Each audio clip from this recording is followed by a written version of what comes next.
Bon, les gars, l'Olympique de Marseille qui vient de faire un match nul face à l'Atalanta en demi-finale à l'aide de l'Europa League. Mais on va parler de lui là, Moubagnan. J'aimerais savoir, lui là, avant qu'il vienne jouer à l'Olympique de Marseille là, il jouait dans quel club?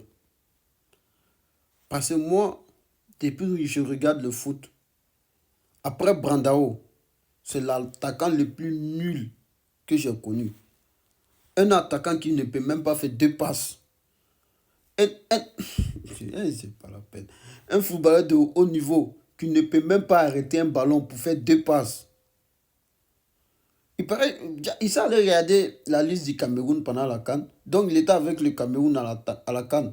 Mais même une minute pendant la CAN, il n'a pas joué avec le Cameroun. Je ne sais pas quel recruteur de l'Olympique de Marseille a prendre lui là pour le transférer à l'Olympique de Marseille, quoi. Aujourd'hui, je donne raison à Riolo. Riolo avait raison quand il disait que tu étais nul. Moubagnan, tu es nul. Depuis le football camerounais, je n'ai pas vu un joueur camerounais qui est plus nul que toi.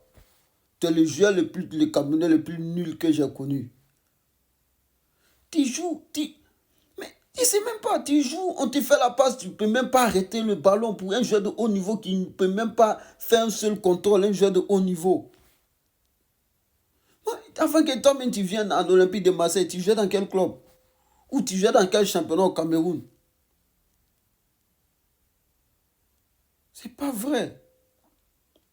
Jean-Louis Gasset avait raison quand il disait, quand il te voit jouer, tu lui fais rappeler Brandao. Parce que Brandao, c'était la pure arnaque du football brésilien.